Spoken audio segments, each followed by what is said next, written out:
जय हिंद प्रिय विद्यार्थियों। सेल बायोलॉजी जीव विज्ञान की अगली क्लास में आप सभी का स्वागत है। हम सेल बायोलॉजी के अंदर सेल का जो संगठन है वो पढ़ रहे थे और हमने उसमें पढ़ा था कि सेल के अंदर सबसे पहले आउटर मेम्ब्रेन के बारे में हमें पढ़ना है और उसके बाद में किसके बारे में पढ़ना है, प्रोटोप्लाज्म के बारे में। ठीक है, आउटर मेम्ब्रेन के अंदर हम सेल वॉल के बारे में डिस्कस कर चुके थे। आज हम किसके बारे में पढ़ने वाले हैं प्रिय विद्यार्थियों? आज हम पढ़ने वाले हैं सेल मेम्ब्रेन के बारे में। अगला हमारा टॉपिक कौन सा रहने वाला है? Cell membrane. सेल मेम्ब्रेन के जितने भी कंसेप्ट हैं वो इस क्लास में अपने कवर करेंगे एनसीईआरटी के अकॉर्डिंग। ठीक है, उसके बाद अगर अपने आगे बात करें तो सेल मेम्ब्रेन के अंदर जितने भी क्वेश्चन आए हैं पीवाईक्यू के अंदर, जितने भी पीवाईक्यू हैं वो सारे अपने कवर करते हुए चलेंगे। और अगर आप सेल मेम्ब्रेन की इस कंसेप्चुअल क्लास को डिटेल में देखोगे तो इसके बाद आपको सेल मेम्ब्रेन की कोई भी क्लास देखने की आवश्यकता नहीं रहेगी। ठीक है, ये अपने लेके चलेंगे। तो सबसे पहले अपने स्टार्ट करते हैं सेल मेम्ब्रेन के अंदर। सेल मेम्ब्रेन, कोई भी टॉपिक अगर अपने पढ़ रहे हैं तो उस टॉपिक के बारे में हमें पता होना चाहिए कि उस टॉपिक में हमें क्या क्या पढ़ना है। तो सेल मेम्ब्रेन के अंदर सबसे पहले हमें जो ये सेल मेम्ब्रेन है, कोशिका झिल्ली जो है, इस कोशिका झिल्ली का परिचय पढ़ना है। कोशिका झिल्ली क्या होती है, उसके बाद में क्या पढ़ना है, इसका कार्य। और कार्य के बाद सबसे जरूरी जो इसके अंदर पढ़ना है वो इसके अंदर पढ़नी है संरचना। हम कोशिका झिल्ली क्या पढ़ेंगे? संरचना। सबसे ज्यादा अगर पिछले अपने एग्जाम की बात करें क्वेश्चन आए हैं तो वो कहां से आए हैं? संरचना के अंदर। अब इसकी संरचना को डिफाइन करने वाले अलग अलग मॉडल हैं, अलग अलग लोगों ने इसकी संरचना को अलग अलग तरीके से डिफाइन किया है। तो इसके अंदर सबसे फेमस जो मॉडल है ना वो कौन सा मॉडल है? तरल मोज़ेक मॉडल। कौन सा मॉडल है? तरल मोज़ेक मॉडल। तो अपने इसको डिटेल में पढ़ेंगे। दूसरे जो मॉडल हैं उनके ऊपर भी अपने चर्चा करेंगे, लेकिन सबसे जो अपने गहरी चर्चा है, सबसे अधिक जो चर्चा वो किस पे करेंगे? तरल मोज़ेक मॉडल पर करेंगे, जो सिंगर व निकोलसन द्वारा दिया गया था। ठीक है, अब अपने आगे स्टार्ट करते हैं। सबसे पहले अपने बात करते हैं सेल मेम्ब्रेन का परिचय। आइए विद्यार्थियों अपने क्लास को स्टार्ट करते हैं। अगर मैं सेल मेम्ब्रेन की बात करूं तो सेल मेम्ब्रेन क्या है? अगर अपने किसी भी कोशिका, चाहे वो प्रोकैरियोटिक सेल है चाहे वो यूकैरियोटिक सेल है, कोई भी कोशिका है वो सेल मेम्ब्रेन के बिना संभव नहीं है। हर एक कोशिका सेल मेम्ब्रेन के साथ ही संभव है। सेल मेम्ब्रेन के बिना कोशिका का होना संभव नहीं है। इसीलिए सेल मेम्ब्रेन को अपने कहते हैं लाइफ ऑफ सेल। क्या कहते हैं? Life of cell. यानी सेल, सेल क्या है? हमारी जो लाइफ है वो किस पे टिकी हुई है? सेल की। और सेल की लाइफ किस पे टिकी हुई है? सेल मेम्ब्रेन की। सेल मेम्ब्रेन किसी भी कोशिका को चारों तरफ से घेर कर रखता है, पूरे कोशिका की पदार्थ को उसके अंदर वो घेर के या संचित रखता है। अब सेल मेम्ब्रेन हर एक कोशिका में उपस्थित होती है, चाहे वो आपकी जंतु कोशिका है और चाहे वो आपकी पादप कोशिका है। हर एक कोशिका के अंदर सेल मेम्ब्रेन पाई जाती है, चाहे वो जंतु कोशिका है और चाहे वो प्रिय विद्यार्थियों पादप कोशिका है। हर कोशिका के अंदर सेल मेम्ब्रेन होती है। लेकिन अगर सेल वॉल या कोशिका भित्ति की बात करूं तो कोशिका भित्ति सिर्फ और सिर्फ किस में होती है? कोशिका भित्ति सिर्फ किस में पाई जाती है? आपके पादप कोशिका में पाई जाती है। लेकिन आपकी जो सेल मेम्ब्रेन है वो जंतु कोशिका, पादप कोशिका, यूकैरियोटिक कोशिका और प्रोकैरियोटिक कोशिका, यानी सभी प्रकार की कोशिकाओं के अंदर कोशिका झिल्ली पाई जाती है। अब कोशिका जो झिल्ली है ना, ये झिल्ली क्या होती है? चयनात्मक पारगम्य होती है। ये इंपॉर्टेंट पॉइंट है, इसको आप इंपॉर्टेंट लगा लो। ये क्वेश्चन आया हुआ है एग्जाम में कि कोशिका झिल्ली का जो नेचर है, कोशिका झिल्ली का जो प्रकृति है वो प्रकृति कैसी है? इसकी प्रकृति है चयनात्मक पारगम्य। अब ये चयनात्मक पारगम्य क्या होता है उसके ऊपर अपने डिस्कस करेंगे। चयनात्मक पारगम्य का मतलब क्या होता है? इसके कोशिका के अंदर आने वाली जितनी भी चीजें हैं वो इसके द्वारा होकर कोशिका में जाती है, कोशिका झिल्ली के द्वारा होकर कोशिका में जाती है। लेकिन अब कोशिका झिल्ली ये डिसाइड करती है कि किस चीज को कोशिका के अंदर प्रवेश देना है और किस चीज को प्रवेश नहीं देना। इसीलिए इसे अपने बोलते हैं चयनात्मक पारगम्य या सिलेक्टिव मेम्ब्रेन। कैसा नेचर है इसका? सिलेक्टिवली ये आपके मेम्ब्रेन होती है। ठीक है, उसके बाद अगर बात करूं तो चयनात्मक जो इसका गुण है वो किसकी वजह से है? वो है प्रिय विद्यार्थियों प्रोटीन की वजह से। यहां से क्वेश्चन आता है कि उसका चयनात्मक गुण किसकी वजह से है? प्रोटीन की वजह से है। अभी अपने जो तरल मोज़ेक मॉडल है उसके अंदर इसकी संरचना पढ़ेंगे तो वहां पर अपने पढ़ेंगे कि प्रोटीन किस प्रकार चयनात्मक पारगम्यता का काम करता है। तो ये हमारी कोशिका झिल्ली की बेसिक बातें हो गई कि कोशिका झिल्ली क्या होती है? लाइफ ऑफ सेल है। कोशिका झिल्ली क्या? जंतु और पादप, यूकैरियोटिक, प्रोकैरियोटिक, हर एक कोशिका में पाई जाती है। और कैसी होती है ये? चयनात्मक पारगम्य, सिलेक्टिवली परमिएबल होती है। ठीक है। उसके बाद अगर अपने कोशिका झिल्ली के ऊपर आगे बात करें तो कोशिका झिल्ली क्या होती है, फ्लेक्सिबल नेचर की होती है। ये लिखने की आपको ज्यादा आवश्यकता नहीं है, फ्लेक्सिबल नेचर की होती है, हार्ड नहीं होती, सॉफ्ट होती है। जो आपकी कोशिका झिल्ली है वो क्या होती है, सॉफ्ट होती है। ठीक है, ये कोशिका झिल्ली के ऊपर बात हो गई। अब अपने आगे जो अपने बात करते हैं वो बात करेंगे सर कोशिका झिल्ली की संरचना के ऊपर। अब आगे अपने किसके ऊपर बात करने वाले हैं, कोशिका झिल्ली की संरचना के ऊपर। अगर मैं संरचना की बात करूं तो कोशिका झिल्ली की संरचना को समझाने के लिए अलग अलग मॉडल आए, लेकिन वर्तमान में जो एनसीईआरटी में दे रखा है, चाहे वो आपके 11वीं की एनसीईआरटी किताब है, चाहे वो आपके 11वीं के अंदर राजस्थान बोर्ड की आरबीएससी की किताब है, दोनों के अंदर एक ही मॉडल दे रखा है। हालांकि कोशिका झिल्ली को समझाने के लिए अलग अलग मॉडल आए थे। किसी ने आपके सैंडविच मॉडल दिया था, किसी ने आपके लाइपोडल मॉडल दिया था, अलग अलग वैज्ञानिकों ने अलग अलग मॉडल दिए थे।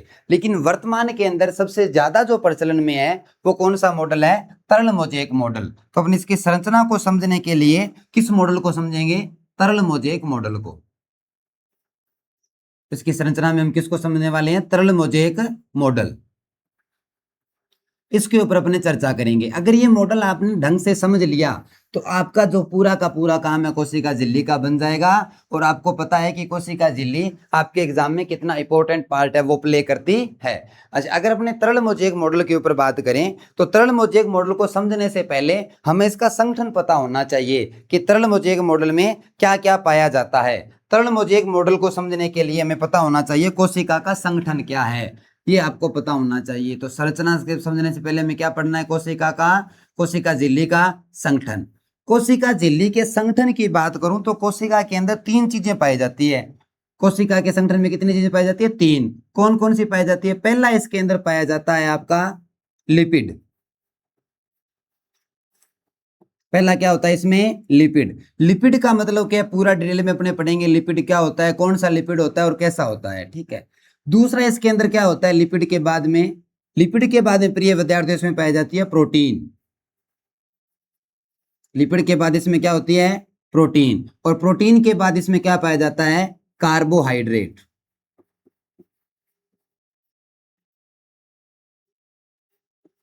तीसरे नंबर के ऊपर इसमें कौन क्या पाया जाता है, कार्बोहाइड्रेट। तो लिपिड इसमें होता है, प्रोटीन होता है और कार्बोहाइड्रेट होता है। अब अगर आप तरल मोज़ेक मॉडल को समझना चाहते हैं, अब आप ध्यान से सुनना, यहां से जो है वो क्वेश्चन आना स्टार्ट हो गए, ये मानकर चलो। ठीक है, अगर आप तरल मोज़ेक मॉडल को ढंग से समझना चाहते हैं तो आपको पता होना चाहिए लिपिड की किस प्रकार का होता है और उसकी संरचना कैसी होती है और लिपिड का परसेंटेज कितना होता है, प्रोटीन कौन सा होता है, कितना परसेंट होता है, कैसा होता है, कहां पर होता है, और कार्बोहाइड्रेट कैसा होता है। ये हमें पता होना चाहिए अगर आप कोशिका झिल्ली की संरचना को और इन डिटेल में समझना चाहते हो, और वो भी तरल मोज़ेक मॉडल को जहां से प्रश्न आने वाले हैं। तो सबसे पहले इनकी मात्रा की बात करता हूं। तो सबसे पहले अगर मैं बात करूं मात्रा की, तो लिपिड जो होता है ये कोशिका के अंदर 40% पाया जाता है।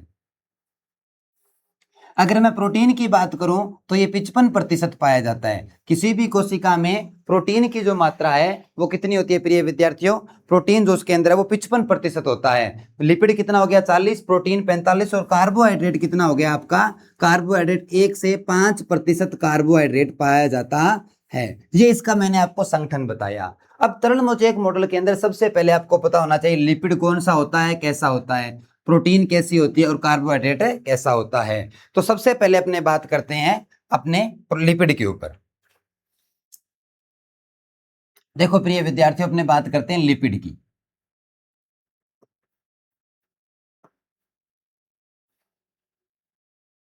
लिपिड को अगर आप समझना चाहते हो तो आपने वसा का नाम सुना होगा। लिपिड लिपिड को आप वसा से रिलेट कर सकते हो, लिपिड का मतलब वसा। लेकिन यहां पर आपको जो वर्ड है वो लिपिड यूज करना है, वसा जो वर्ड है वो यूज नहीं करना है। अगर मैं आपको बात करूं तो लिपिड जो है ना वो कोशिका में 3 प्रकार का लिपिड होता है। कौन कौन सा, एक होता है फास्फोलिपिड, फास्फोलिपिड सबसे इंपॉर्टेंट और सबसे ज्यादा यही होता है, सबसे इंपॉर्टेंट और सबसे ज्यादा फास्फोलिपिड ही होता है। इसके ऊपर आप इंपॉर्टेंट लगा लो। फास्फोलिपिड क्या है, लिपिड का मतलब वसा, और फास्फो का मतलब क्या है, वसा, और जब लिपिड यानी वसा और फॉस्फेट जब आपस में जुड़ेंगे तो क्या बनाएंगे, फास्फोलिपिड। सबसे इंपॉर्टेंट यही है। तो यह किस प्रकार कोशिका में अरेंज होता है, ये बेसिक स्ट्रक्चर का निर्माण करता है। उसके बाद सेकेंड नंबर पर आता है कोलेस्ट्रोल। सेकंड नंबर पर क्या आता है, कोलेस्ट्रॉल आता है प्रिय विद्यार्थियों। तो हम क्या पढ़ रहे हैं, हम कोशिका झिल्ली की संरचना पढ़ रहे हैं। संरचना के अंदर हमने ये पढ़ा कि सर इसकी जो संरचना होती है ना, इस संरचना के संगठन में तीन चीजें होती है, एक तो लिपिड, एक प्रोटीन और एक कार्बोहाइड्रेट, सॉरी। और उसके अंदर सबसे पहले अपने क्या पढ़ रहे हैं, लिपिड। सबसे पहले क्या पढ़ रहे हैं, लिपिड। लिपिड के अंदर सबसे पहला कौन सा है, फास्फोलिपिड। और फास्फोलिपिड के बाद कौन सा है, कोलेस्ट्रॉल। अब आपको सबसे पहले ये समझना है कि फास्फोलिपिड क्या होता है, कैसे काम करता है। फास्फोलिपिड की संरचना मैं आपको बना के दिखा रहा हूं। फास्फोलिपिड जो होता है, इस प्रकार फास्फोलिपिड की संरचना होती है। फास्फोलिपिड की ये संरचना होती है, इसे मैं बोलता हूं हेड। इसे मैं क्या कहूंगा, हेड। फास्फोलिपिड की संरचना आपके सामने दिखाई दे रही है। ऊपर वाला जो सिरा है वो क्या कहलाता है, इसका हेड कहलाता है। और उसके बाद आपको इसके नीचे दो सिरे दिखाई दे रहे हैं, ये क्या कहलाती है, इसकी टेल या इसकी टांगे कहलाती है। ये इसका हेड हो गया और ये क्या हो गया, इसकी टेल हो गई। ये जो होता है, इसका जो नेचर होता है वो हाइड्रोफिलिक नेचर होता है। कैसा होता है प्रिय विद्यार्थियों, हाइड्रोफिलिक। हाइड्रोफिलिक का मतलब क्या है कि ये वाटर लविंग है, ये पानी की तरफ आकर्षित होगा। मैं आपको कह रहा हूं कि ये जो है ये फास्फोलिपिड की संरचना है। और फास्फोलिपिड की संरचना के अंदर, इसके अंदर जो ये हेड है, ये कैसा होता है, हाइड्रोफिलिक होता है। और हाइड्रोफिलिक का मतलब क्या है, वाटर लविंग, यानी पानी की तरफ क्या होगा, ये आकर्षित होगा, वाटर लविंग होता है। और ये जो ट्रेल होता है ना, इसका जो नेचर है वो होता है हाइड्रोफोबिक। इसका नेचर कैसा होता है, हाइड्रोफोबिक। और हाइड्रोफोबिक का मतलब क्या है कि ये क्या करेगा, पानी से दूर भागेगा। ये पानी से नफरत करता है और ये पानी से क्या करता है, प्यार करता है। ये जो सिरा है, तो आप देखोगे कि कोशिका के अंदर ये अरेंजमेंट किस प्रकार होगा। तो अपने इस जो तरल मोजेक मॉडल है, जो हमने यहाँ पर जिसकी बात की थी, इस तरल मोजेक मॉडल को डिटेल में समझने के लिए लिपिड हमने पढ़ा। और लिपिड की मैं साथ के साथ इसको संरचना बनाते जाता हूं। अभी मैं आपको साथ के साथ क्या बनाऊंगा, इसकी एक संरचना। ये किस प्रकार कोशिका झिल्ली में अवस्थित होते हैं, इस प्रकार होते हैं, ये देखो।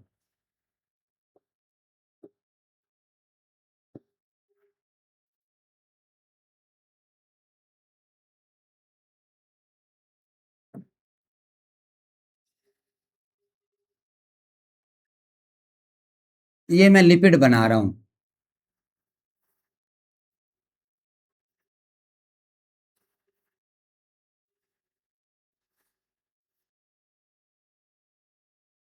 ये मैंने प्रिय विद्यार्थियों लिपिड की संरचना बनाई है।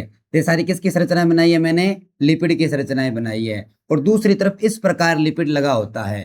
लिपिड की दो लेयर हो गई। ये देखो लिपिड की कितनी लेयर हो गई, दो लेयर हो गई। इस प्रकार लिपिड है वो जमा हुआ रहता है। हमने यहां पर देखा, यहां पर हमने देखा कि लिपिड की ये संरचना है। और इस स्लाइड में हम पढ़ेंगे कि लिपिड किस प्रकार व्यवस्थित होता है। मैंने लिपिड की दो जो लेयर है वो बना के छोड़ दी, ठीक है, ये ऊपर वाली लेयर और ये एक नीचे वाली लेयर। यहां पर मैं थोड़ी खाली जगह छोड़ रहा हूँ प्रोटीन के लिए, जो आगे हम पढ़ेंगे। फिर से मैंने एक लिपिड की लेयर को कंटिन्यू कर रहा हूँ। ये लिपिड की लेयर क्या रहेगी, कंटिन्यू रहेगी। ये एक लिपिड की लेयर बनकर तैयार हो गई। इसमें कुछ मैंने खाली जगह छोड़ी है, वो मैंने प्रोटीन के लिए छोड़ी है। इस प्रकार लिपिड क्या होता है, व्यवस्थित रहेगा। ये संरचना आपको एज इट इज कॉपी में तैयार कर लेनी है। ये प्रिय विद्यार्थियों मैंने लिपिड बनाकर तैयार कर दिया। ये फास्फोलिपिड कोशिका के अंदर है। इस प्रकार कोशिका के अंदर फास्फोलिपिड या कोशिका झिल्ली के अंदर फास्फोलिपिड व्यवस्थित होता है। उसके बाद अपने सेकंड क्या आता है, कोलेस्ट्रॉल। कोलेस्ट्रॉल क्या करता है, कोलेस्ट्रॉल क्या करेगा, हमने यहां पर कहा कि जो तरल मोजेक मॉडल है ना, तरल मोजेक मॉडल के अंदर पहले तो आपको पता होना चाहिए दिया किसने था। तरल मोजेक मॉडल जो है वो सिंगर व निकोलसन ने दिया था। किसने दिया था, तरल मोजेक जो मॉडल है वो आपके दो वैज्ञानिक थे। और उन वैज्ञानिकों का नाम क्या है, सिंगर और निकोलसन। इन्होंने क्या दिया था, तरल मोजेक मॉडल को क्लासिफाई या तरल मोजेक मॉडल दिया था। ठीक है, अब सिंगर व निकोलसन ने क्या कहा था, सिंगर और निकोलसन, सिंगर व निकोलसन ने तरल मोजेक मॉडल के ऊपर एक स्टेटमेंट दी थी। क्या कहा था इन्होंने, तरल मोजेक मॉडल के अनुसार सेल मेम्ब्रेन क्या है, cell membrane is A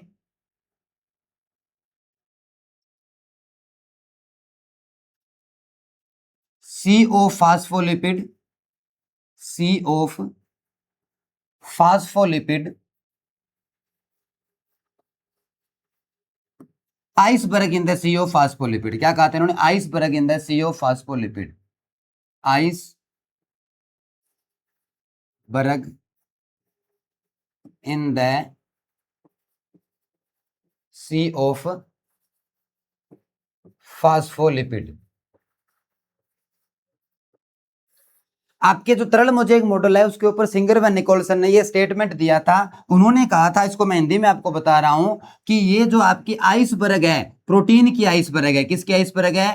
protein की जो आइसबर्ग है ना, ये किसके अंदर पड़ी होती है? फास्फोलिपिड के समुद्र में पड़ी होती है। ये उन्होंने कहा था, ये सिंगर व निकोलसन ने दिया था, और इसी के आधार पर हम क्या पढ़ रहे हैं? संगठन पढ़ रहे हैं। अच्छा, सिंगर व निकोलसन ने क्या कहा था? सिंगर व निकोलसन ने कहा था कि एक समुद्र है, और समुद्र किसका है? फास्फोलिपिड का। और समुद्र के अंदर आइसबर्ग, आइसबर्ग का मतलब क्या? आपने देखा होगा कि समुद्र के अंदर जो आपकी बर्फ है, बर्फ की चट्टानें पड़ी रहती है, और वो समुद्र के अंदर तैरती रहती है। जिस प्रकार समुद्र के अंदर आपकी बर्फ की चट्टानें तैरती है, उसी प्रकार समुद्र किसका बना हुआ है? फास्फोलिपिड का। और ये आइसबर्ग यानी बर्फ की चट्टानें किसकी है? प्रोटीन की। ऐसी होती है कोशिका झिल्ली। ये किसने कहा था? ये कहा था सिंगर और निकोलसन ने। और सिंगर व निकोलसन के अनुसार संगठन अपने पढ़ रहे हैं। अच्छा, अब अपने संगठन के अंदर क्या पढ़ लिया हमने? कहा कि ये फास्फोलिपिड क्या हो गया? इस प्रकार का हो गया। अब ये जो कोलेस्ट्रॉल होता है ना, हमने कहा कि ये समुद्र की तरह है, तो इसको जो आपको सख्त करने का या कठोर करने का जो काम है, वो कौन करता है? कोलेस्ट्रॉल करेगा। ठीक है, इसके अंदर क्या पाया जाता है? कोलेस्ट्रॉल पाया जाता है, उसको कठोर करने का काम करेगा। कोलेस्ट्रॉल की मात्रा बहुत ही कम होती है। ये कहाँ पाया जाता है? जो हम ये संरचना बना रहे हैं, इस संरचना के अंदर यहां पर ये कोलेस्ट्रॉल पाया जाएगा। ये जो मैं बना रहा हूं, ये क्या है? कोलेस्ट्रॉल है। ये क्या करता है? ये आपकी कोशिका झिल्ली को जोड़कर रखता है। कोशिका झिल्ली को कठोर या सख्त करने का काम कौन करता है? कोलेस्ट्रॉल काम करता है। तो हमने यहाँ पर देखा कि सर इसके अंदर तीन चीजें पाई जाती है। तीनों के अंदर सबसे पहले लिपिड है, और लिपिड के अंदर हमने इस कोशिका के अंदर इसको सेट कर लिया कोशिका झिल्ली में। अब लिपिड के बाद अगला जो इसके अंदर आता है प्रिय विद्यार्थियों, लिपिड के बाद सेकेंड नंबर पर इसके अंदर कौन आता है? प्रोटीन। सेकेंड नंबर पर कौन है? प्रोटीन। अब इसको आप ध्यान से सुनो, प्रोटीन क्या काम करता है? प्रोटीन से क्वेश्चन बनते हैं। पहले तो आप सभी को पता होना चाहिए प्रोटीन का परसेंटेज कितना होता है। तो हमने यहां पर देखा है कि प्रोटीन जो है वो कितने परसेंट होता है? 55% होता है। प्रोटीन कितने परसेंट होता है? 55% होता है। अब आगे चलो आप, अब ये जो प्रोटीन का परसेंटेज तो 55 है, लेकिन प्रोटीन कितने प्रकार की पाई जाती है? इसके अंदर जो प्रोटीन है वो दो प्रकार की प्रोटीन पाई जाती है। कितने प्रकार की प्रोटीन होती है? दो प्रकार की जो प्रोटीन है वो इसके अंदर उपस्थित होती है।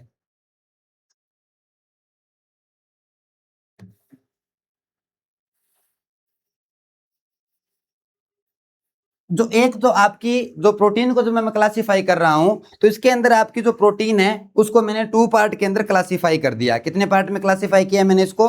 टू पार्ट में प्रोटीन को क्लासिफाई किया है। अब सबसे जो प्रोटीन होती है वो आती है एक्सट्रेंसिक प्रोटीन, एक्सट्रेंसिक प्रोटीन, और दूसरी आती है इंट्रेंसिक प्रोटीन,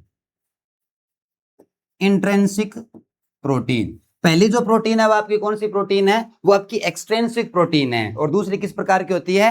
इंट्रेंसिक प्रोटीन होती है। अब जो एक्सट्रेंसिक प्रोटीन होती है इसको बोलते हैं परिधीय प्रोटीन। इसे अपने क्या बोलते हैं? परिधीय प्रोटीन। और इसका नाम है समकाल प्रोटीन। अब अपने को इसका गुण भी पता होना चाहिए। अगर मैं बात करूं एक्सटेंसिव प्रोटीन की, तो आप कहोगे सर ये कहां पर पाई जाती है? ये जो हमने संरचना बनाई है, इस संरचना के अंदर ये वाले यहां पर कुछ प्रोटीन पड़ी रहती है, यहां पर कुछ प्रोटीन रहेगी।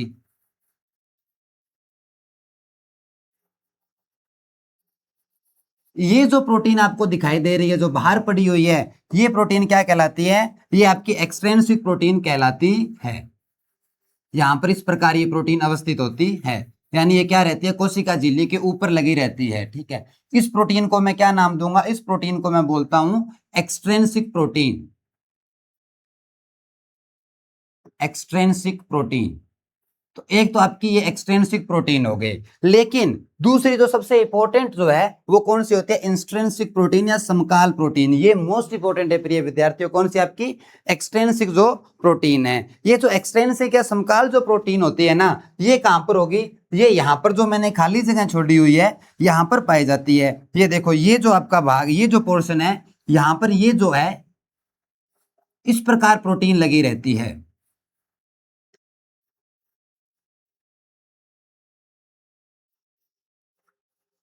इसकी मैं लेबलिंग कर देता हूं। ये जो प्रोटीन है, इस प्रोटीन को अपने कहते हैं इंट्रिंसिक प्रोटीन,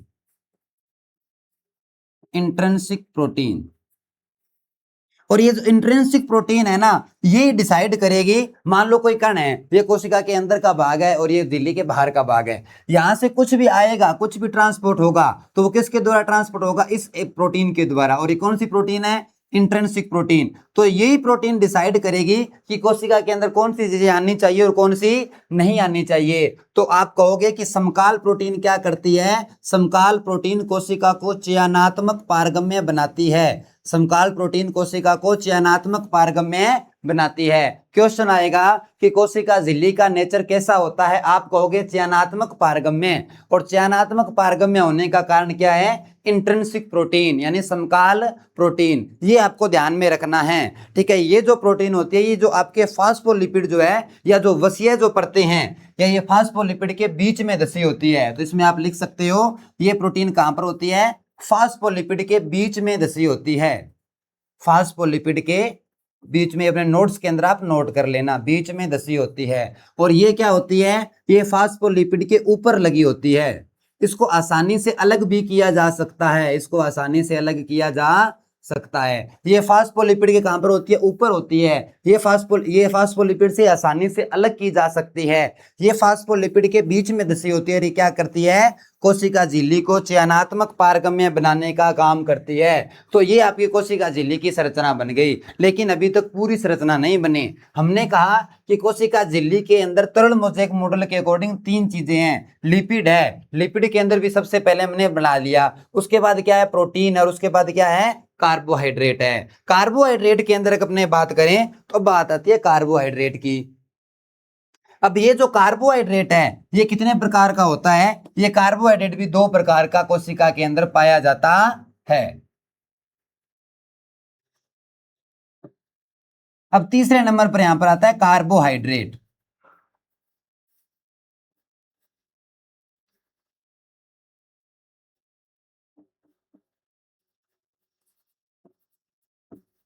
अब प्रिय विद्यार्थियों, ये जो कार्बोहाइड्रेट है, कार्बोहाइड्रेट का मतलब क्या है, जो शुगर है, अपने बोलते हैं ग्लूकोज, ग्लूकोज क्या है, कार्बोहाइड्रेट। ग्लूकोज से बनता है फ्रुक्टोज, फ्रुक्टोज भी क्या है, कार्बोहाइड्रेट। ये सारे कार्बोहाइड्रेट के प्रकार हैं। तो ये जो कार्बोहाइड्रेट है, चाहे ग्लूकोज है, चाहे फ्रुक्टोज है, चाहे जितने भी आपके, सेल्यूलोज भी एक प्रकार का क्या है, कॉम्प्लेक्स कार्बोहाइड्रेट ही है, ठीक है, पॉलीसेकेराइड में आएगा।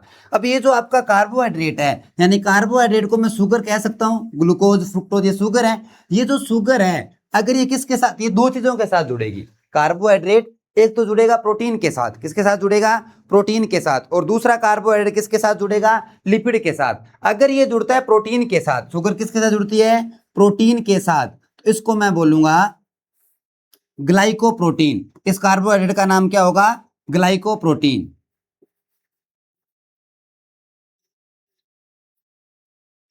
हिंदी में लिख देता हूं मैं, ग्लाइकोप्रोटीन, ग्लाइकोप्रोटीन।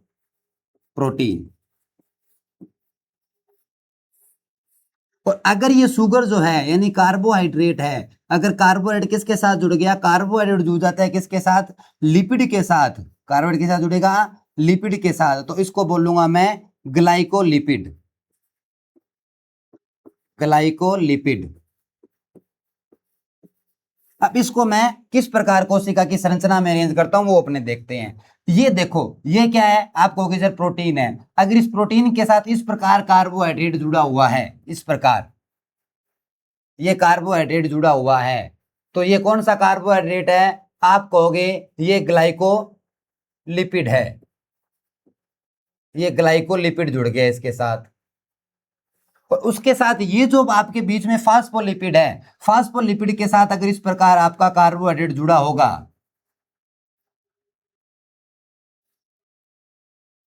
ये फास्फोलिपिड के साथ कार्बोहाइड्रेट जुड़ा हुआ है, तो ये कार्बोहाइड्रेट क्या कहलाएगा, ये कार्बोहाइड्रेट क्या कहलाएगा आपका, ये ग्लाइकोलिपिड है, ये क्या कहलाएगा आपका ग्लाइको, एक मिनट, ये ग्लाइकोप्रोटीन है, सॉरी, ये क्या आपका ग्लाइकोप्रोटीन, क्योंकि ये देखो ये आपका प्रोटीन के साथ जुड़ा हुआ है, तो ये क्या कहलाएगा ग्लाइकोप्रोटीन, ग्लाइकोप्रोटीन, क्योंकि किसके साथ जुड़ा हुआ है, प्रोटीन के साथ जुड़ा हुआ है। और ये क्या कहलाएगा ग्लाइकोलिपिड, ग्लाइकोलिपिड कहलाएगा। तो ये हमारी पूरी की पूरी कोशिका जो झिल्ली है उसकी संरचना बनकर तैयार हो गई।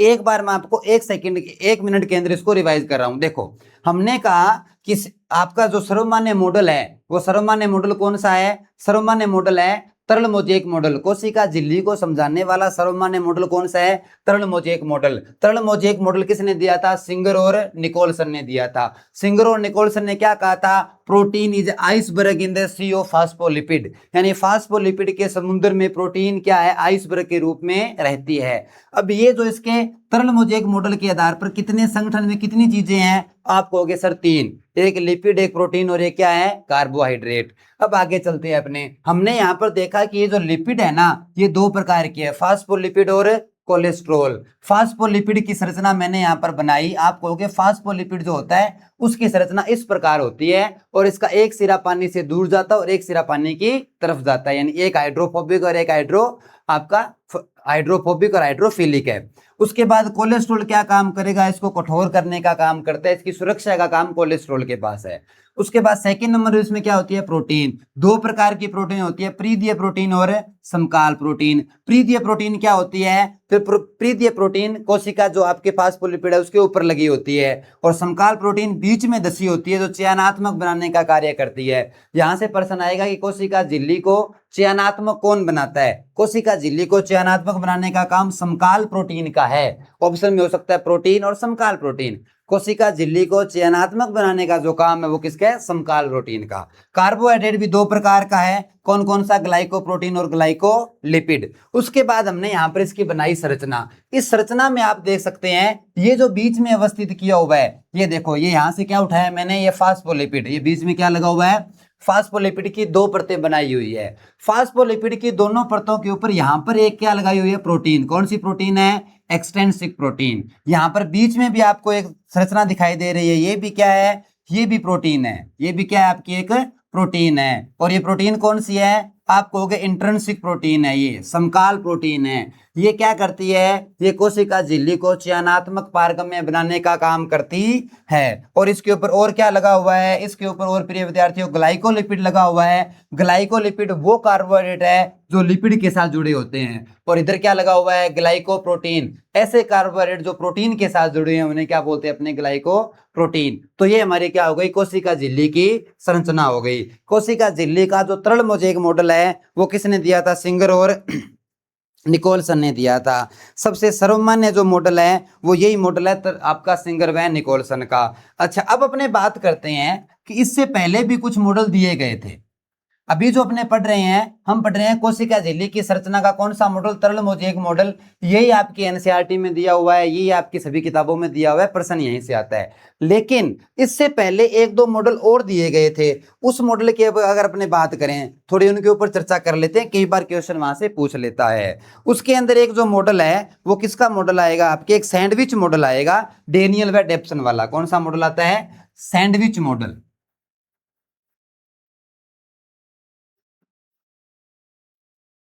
सैंडविच मॉडल, ये सैंडविच मॉडल तरल मोजेक मॉडल से पहले दिया गया था, लेकिन बाद के अंदर इसको आपके खारिज कर दिया गया, इसको मान्यता नहीं दी गई। क्यों नहीं दी गई उसके ऊपर भी बात करेंगे।